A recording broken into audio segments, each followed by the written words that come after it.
सफीर पाकिस्तान राजा अली एजाज ने खलीजी ताउन कौंसिल GCC के secretary general doctor Nayef Falah M al Hajraf से मुलाकात की। इस मुलाकात के दौरान बाहमी दिलचस्पी के अमूर पर तबादला ख्याल किया गया, जिसमें मुश्तरका वजारती इजलास बुलाना और आज़ाद तजारती मुआहिदा FTA मुज़ाकरात का दोबारा आगाज शामिल है। सेक्रेटरी जनरल ने तस्दीक की है कि GCC पाकिस्तान के साथ अपने बरादराना ताल्लुकात को ज्यादा अहमियत देता है और तल्लुकात को मजीद मुस्तहकम करने की ख्वाह है। इस मौके पर सेक्रेटरी जनरल को पाकिस्तान आने की दावत भी दी, जिसे सेक्रेटरी जनरल ने कबूल कर लिया। मलिक आसिफ अवान, 49 न्यूज़, अर-रियाज़।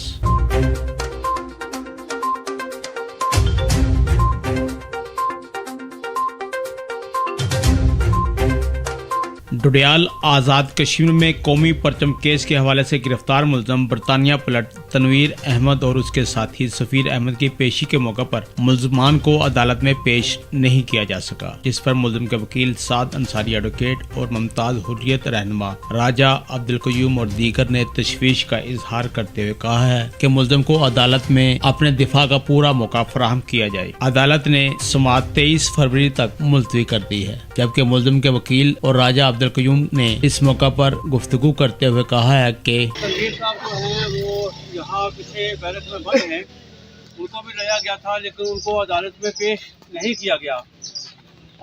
आज हम ये सोच रहे थे कि बहस होगी और कोई फैसला होगा, लेकिन जज साहब ने ना तो बहस की है, ना ही तो तनवीर अहमद को अदालत में बुलाया है और ना ही जो है कोई और अहम बात हुई है। इस पर जो तनवीर अहमद के वकील हैं साद अंसारी साहब, वो अदालत में पेश हुए हैं और इन्होंने एक दरख्वास्त मूव की थी केस को खारिज करने के हवाले से।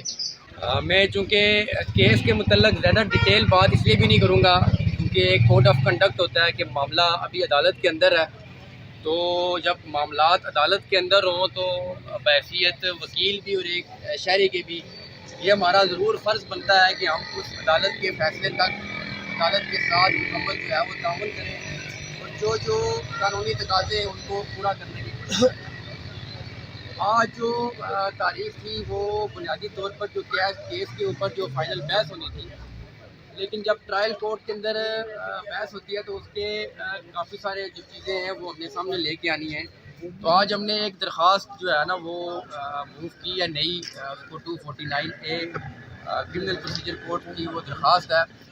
उस दरख्वास्त का जो बुनियादी मकसद है या जो कानून है वो ये कहता है कि इस कानून के तहत हम किसी भी वक्त केस ट्रायल हो रहा हो और फैसले से पहले तक वो दरख्वास्त दी जा सकती है। तो उस पर जज साहब ने मुझसे रूलिंग मांगी है, चूँकि इससे कबल भी एक दरख्वास्त जो है वो जज साहब रिजेक्ट कर चुके हैं। ये तो उस चीज़ का हो गया कानूनी पहलू के दरख्वास्त की जो है ना वो कानूनी हैसियत क्या है, जज साहब उस पर जो मुनासिब समझेंगे वो फैसला करेंगे। मैं फिर ये गुजारिश कर रहा हूँ कि जो अदालत है, अदालतों का हमारे पास इस वक्त इस खिते के अंदर बहसियत अगर मैं वकील बात करूँ तो कुछ अदालतें बची हैं कि जहाँ से लोगों को रिलीफ मिलने का इम्कान, ना ये खुलते ना ये इंतजामिया लोगों को रिलीफ दे रही है। तो हमारा अदालत पर आज भी इत्मीनान है। देखना ये है कि अदालत अब इस केस को किस तरफ लेके जाती है। याद रहे, अदालत ने समाअत 23 फरवरी तक मुलतवी कर दी है।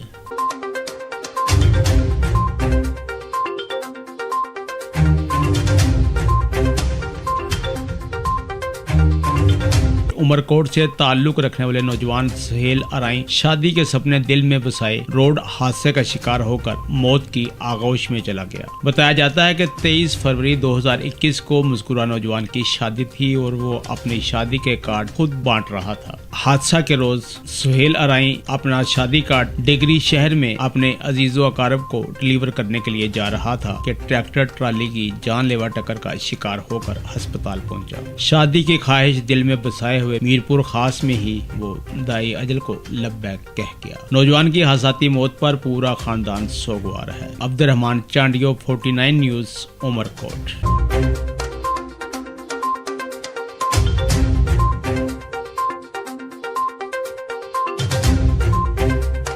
वफाकी वज़ीर इत्तलात और नशरियात सेनेटर शिबली फराज ने बताया है कि वज़ीर-ए-आज़म का कोई कैंप ऑफिस नहीं। प्राइम मिनिस्टर हाउस के 2018 में अखराजात 50 करोड़ 90 लाख रुपए जबकि ऑफिस में 50 करोड़ 14 लाख रुपए थे, जो कम होकर 33 करोड़ 90 लाख रुपए और 30 करोड़ 50 लाख रुपए हुए। बिल तरतीब 35 और 40% की कमी लाएगी। मीडिया से गुफ्तगू करते हुए उनका कहना था कि माजी के वज़ीर-ए-आज़म ने गैर जरूरी बैरूनी दौरों पर कौम के करोड़ों रुपए खर्च किए। शरीफ खानदान के 5 कैंप ऑफिस पर सिक्योरिटी की मद में 2745 पुलिस एहलकार तैनात थे। शरीफ खानदान ने इलाज के लिए लंदन जाकर कौम का 34 करोड़ रुपया भी उड़ाया। गिलानी दौर में भी वज़ीर-ए-आज़म हाउस के 5 कैंप ऑफिस रखे गए, जिस पर कौम का 57 करोड़ रुपया उड़ाया गया। उन्होंने कहा कि जरदारी ने भी ऐवान सदर के आलीशान महल के अलावा कैंप ऑफिस पर 360 करोड़ रुपए खर्च किए। उनका यह भी कहना था कि वज़ीर-ए-आज़म इमरान खान ने एक दफा फिर सादगी की आला मिसाल कायम कर दी है। वज़ीर-ए-आज़म ऑफिस के अखराजात में 2020 में भी 49% की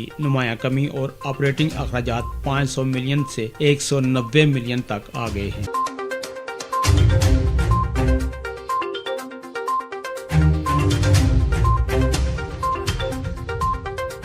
Mustafia Sharif is a charity that has been involved in humanitarian work for 12 years. As we approach the blessed month of Ramadan, we ask everybody to give, as every little contribution can help run a food bank, provide water, and help with the projects for people in need. You can find our projects and bank details on our website, mscharity.org, or on our social media. Your contribution could help change someone's life. Senate इंतखाबात। पीटीआई की उम्मीदवार फरहत शहजादी और फराह खान ने कागजात नामजदगी वापस ले लिए। हुक्मरान जमात से ताल्लुक रखने वाली फरहत शहजादी खवातीन की मखसूस नशिस्त पर सेनेट की उम्मीदवार थीं। लाहौर में इलेक्शन कमिश्नर ने फरहत शहजादी को कागजात की जांच पड़ताल के लिए तलब कर रखा था, जहां उन्होंने अपने कागजात नामजदगी ही वापस ले लिए। वाज़ेह रहे कि फरहत शहजादी खातून अव्वल बुशरा बीबी की करीबी दोस्त फराह खान है, जिन्होंने अपने असल नाम फरहत शहजादी से ही कागजात नामजदगी जमा करवाए थे।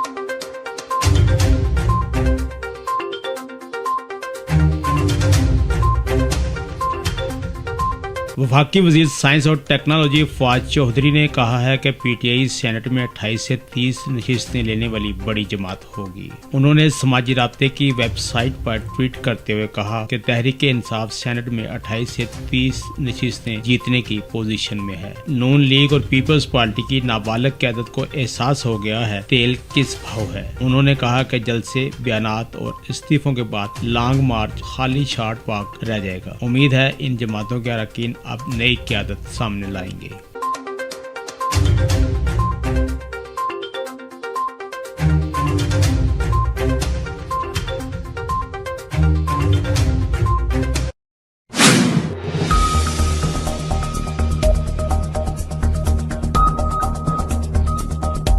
Keep watching, subscribe and share Your Voice TV49 News UK.